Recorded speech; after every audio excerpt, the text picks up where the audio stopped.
السلام عليكم ورحمة الله وبركاته. اللهم صل وسلم وبارك عليك يا حبيبي يا رسول الله. عاملين ايه؟ يا رب تكونوا في أحسن صحة وأحسن حال. النهاردة جاية وجايبة لكم فيديو حلو جدا جدا. الفيديو بتاع النهاردة أكثر من رائع، لأن هنجمع فيه عن صداقتين حلوين جدا: إطعام الطعام وسقيا الماء.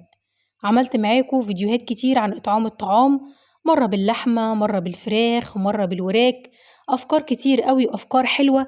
بس دايما كان يجيني سؤال: أميرة، عايزين نعمل إطعام طعام بس من غير فراخ ولا لحمة. أميرة، أنا مقدرش أعمل كل الكمية دي لوحدي، لأن صراحة إطعام الطعام بالذات لازم يطلع في وقت واحد. لو كان الغدا أو كان صيام لازم يطلع الأكل كله في وقت واحد، ولازم الأكل كله يكون سخن ويتقدم في أحسن صورة. فالصراحة ما فيش حد يقدر يعمل ده غير حد محترف، لأن بجد الموضوع مش سهل خالص. عشان كده في ناس بتخاف تخش في التجربة دي، وفي ناس بتخاف من أو ما تقدرش إنها تدفع المبالغ دي في لحمة أو فراخ. عشان كده أنا بقى النهارده جايبة لكم حاجة حلوة أوي أوي، فكرة بفضل ربنا سبحانه وتعالى جت في دماغي وعملتها، وما حرمتكمش إنكم تعرفوها، عشان الناس اللي حابة تعمل إطعام طعام وسقيا ماء من غير ما تقف في المطبخ، من غير ما تشتري حاجات غالية. النهارده جايبة لكم أفكار تحفة جدا جدا. لن تنالوا البر حتى تنفقوا مما تحبون. وعشان احنا بنحب المانجا، فقررت النهاردة اني اطلع مانجا واطلع مية معدنية. زي ما انتم شايفين كده، جايبة كمية مانجا حلوة جدا جدا، وجايبة كمان مية معدنية مصرية. اوعوا تجيبوا المستوردة عشان عاملين مقاطعة. هنغسل المانجا بتاعتنا كويس وهننشفها، وبعد كده هنحطها في التلاجة. وكمان هناخد كل ازاز المية دي وندخلها في التلاجة من بالليل للصبح، عشان نقدم المية زي ما انتوا شايفين كده. بصوا كل المية دي طالعة من التلاجة والفليزر. والمانجا بتاعتنا لازم تكون مغسولة عشان لما نديها لأي حد ياكلها كده وهو مبسوط. زي ما انتي بتحبي تاكلي المانجا بتاعتك ساقعة وتكون نوعها حلو وتكون مسكرة، بالظبط هو اللي هتعمليه وانتي بتوزعي حاجة لوجه الله. ودايما تخيلي أن الصدقة تقع في يد الله قبل يد السائل. أفكار حلوة قوي قوي قوي زي ما انتوا شايفين كده. جبت اكياس، في كل كيسة هحط منجاية واحط ازازة مية. وانا ماشية بقى هلاقي ناس اللي هي بتلم القمامة من الشارع، طبعا ناس محترمة جدا، اي حد بيشتغل شغل حلال على راسنا. هتلاقي 3 4 واقفين تديهم 3 اكياس ازازة مية ساقعة، حاجة بسيطة بس ثوابها عظيم جدا جدا. هفضل اقول واعيد وازيد الصدقات. والله ساعات بيبقى نفسي امسك ميكروفون واقف في الشارع واقول لكل الناس تصدق. في الوقت اللي احنا فيه ده الدنيا بقت ضيقة جدا، الدنيا بقت صعبة جدا، الاكتئاب كتير قوي قوي. لو عايز تنجي نفسك من كل ده، طلع صدقة. الصدقة تسد 70 باب من السوء. انت متخيل؟ انت متخيلة؟ الصدقة تسد 70 باب من السوء. يعني لو هيحصل لك حاجة حريق في بيتك، لو هيحصل لك حادثة، الصدقة تسد 70 باب من السوء. كلام لازم تقفوا عنده.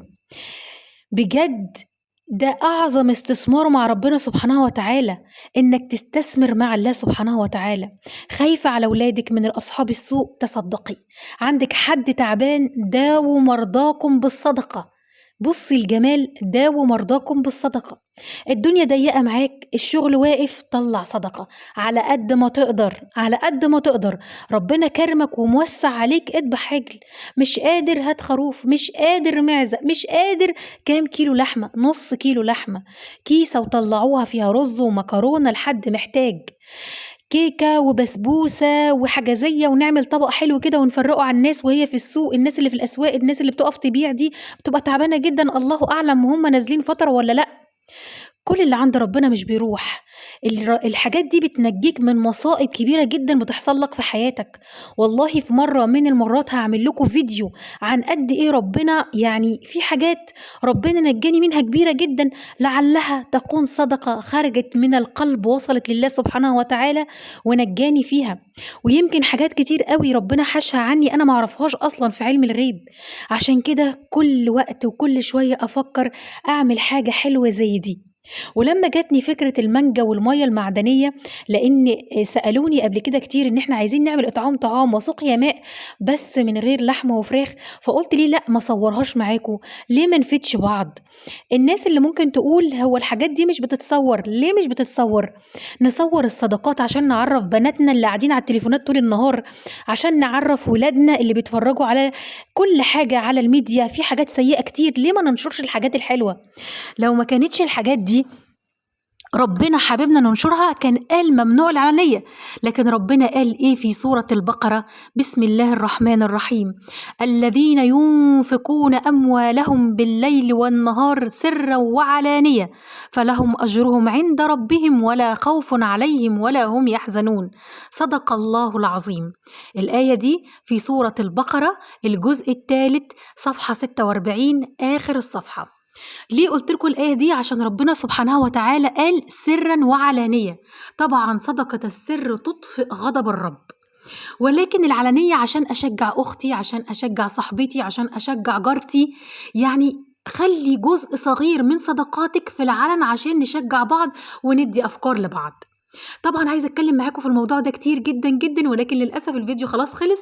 أنا حطّيت المانجا وحطّيت المَيّة المعدنية في الأكياس زي ما أنتم شايفين، ولسه في مَيّة كمان لسه ما حطّيتهاش، بس حبّيت إن أنا أورّيكم الشكل، وده الفيديو بتاعنا النهارده، وما تنسوش لايك للفيديو، شير عشان الكل يستفيد، واللي ما اشتركش في قناتي يشرّفني جدًا الاشتراك في القناة، وفعّلوا الجرس عشان يوصل لكم كل جديد أنا باعمله.